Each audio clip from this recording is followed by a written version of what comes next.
sign that we are alive is the passion over feelings. The sign that we are dead is our passion in the heart of others. Have you ever thought about your own death or how you will be remembered? Hello everyone, my name is Camila and today we are going to delve into the life and work of the one of America's most celebrated poets, Emily Dickinson, and explore her poem Before the Eyes is in the Pulse. Join us into this poetic journey as we uncover the beauty and the complexity of her work.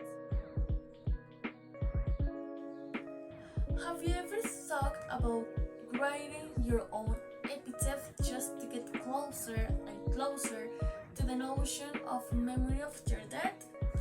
Well, this was precisely what this poet was thinking about in her own memory after passing away, and how to conceive death from different and not conventional perceptions. Born in Amherst, Massachusetts in 1830, Emily Dickinson was a poet whose reclusive, the lifestyle and the distinctive writing style set her apart in American literature.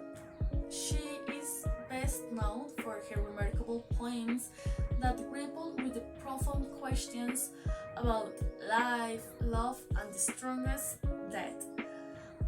Emily Dickinson's curiosity about death was a central theme in her work. Throughout her life, she grappled with the concept of mortality, often reflecting on death's inevitability, as well as the mysteries and questions that it posed.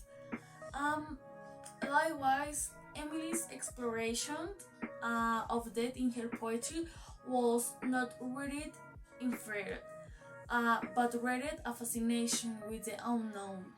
She contemplated the afterlife, the fleeting nature of existence, and the spiritual absence of mortality.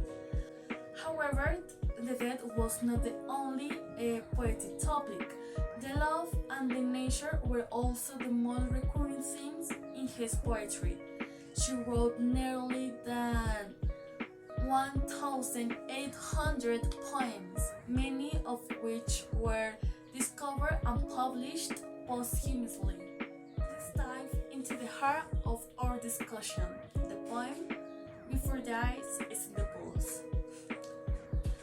Okay, before the eyes is in the pulse, before the skies go, or any shake at nightfall, it tarnished by the snow, before the fields have finished, before the Christmas tree, wonder upon wonder, will arrive to me, what we touch the hymns of on a summer's day, just is only walking, just a bridge away, that which sings so, speaks so, when there is not one here.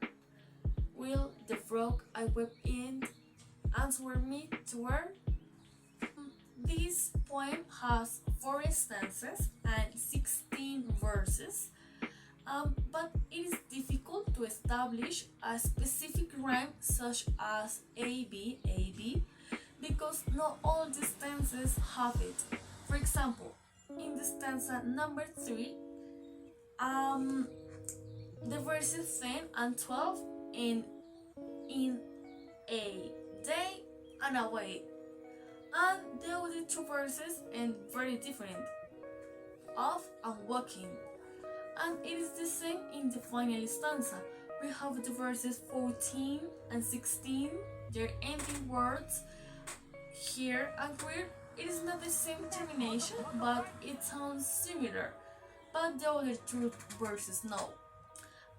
However, this poem captures the essence of winter's arrival, the anticipation of the first snowfall, and the transformation of the nature.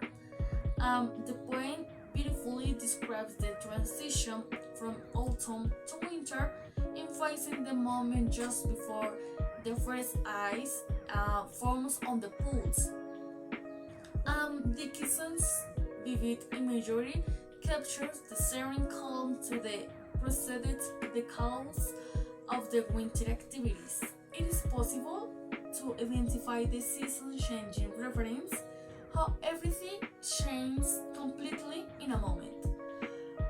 Nevertheless, there are changes in the nature state, such as the snow and the fields, but also how we think, how we feel, and how we act vary depending on our own seasons. Before the ices in the pools, it speaks to the universal human experience of awaiting transformation, whether into the nature in our own lives. Dickinson's ability to convey deep emotions and complex ideas with brevity is a hallmark in her work. In the final stanza, Emily leaves us with a powerful message. The wonder upon wonder emphasize the endless beauty and fascination of life. This poem encourages us to embrace the present and appreciate the wonder that surrounds us, and ready that waiting for the specific season or a specific illusion. Emily Dickinson's poem, Before the Ice is in the Pools, invite us to pause, to reflect, and appreciate the subtle beauty in the transformation from the autumn to the winter in our lives. Her words continue to resonate with readers today, reminding us to find the significance in the ordinary and the moments of change in our lives. Finally, I would like to invite you to think about your own death and your fate. How would you like to be remembered, or not? Or how will you receive the death, so that you can follow part of the journey of this great poet? And until next time, keep discovering the beauty in the ordinary moments in the life. Bye bye.